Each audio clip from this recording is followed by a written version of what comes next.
The deal to create the world's largest advertising company has collapsed. The proposed $35 billion merger of equals between Omnicom and Publicis has been called off. But who is to blame? And do mergers of equals ever work? John Gapper, our chief business commentator, is here with me now. John, so do mergers of equals work, and what happened here? I think they're incredibly difficult, and this deal, the collapse of this deal, is a good illustration of it. Omnicom-Publicis set up not only a very large merger, it was a cross-border merger, it was a very complex structure, and it called for a merger of equals so that you'd have co-CEOs, and a lot of issues were left to negotiate. And I think those issues just became too difficult. What are some examples of those issues?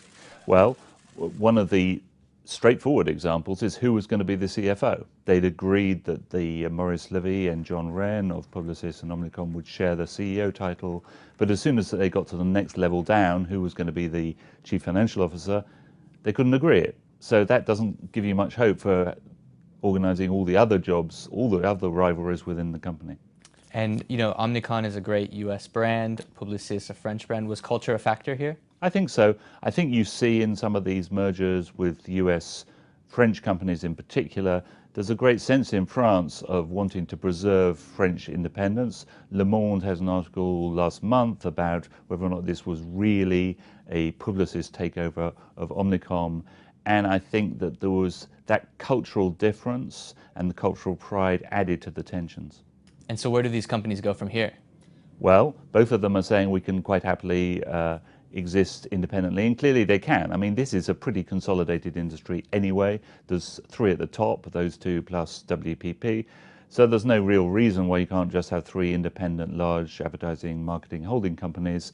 But there's always going to be the temptation now for one of those three to approach the other two. So I think it's a slightly unstable situation. In terms of the structural issues on the deal, what about this tax holding company they were trying to create? They were trying to create something really very complex, a Franco-US company incorporated in the Netherlands but paying tax in the UK. And there's increasing pressure really from the G20, from the EU, from the OECD to try and to stop some of these more artificial tax structures. We're seeing more controversy about it, like we're seeing in the Pfizer-AstraZeneca case. And I think there was more doubt from the tax authorities than they were expecting. And the deal was couched in these terms about how we will compete against the digital powers of Google and the likes who are really eating up revenue in the digital space. Is this going to be a larger part of the industry discussion now? I think inevitably the whole question of automated ad buying, whether or not a lot of the industry can be automated, the future of creativity, creative agencies and of media buying, it's all really up in the air. And these are pretty traditional companies in a way. They want to go into the future. They want to capture the digital space and not get it taken away from them by companies like Google. But we don't know what's going to happen.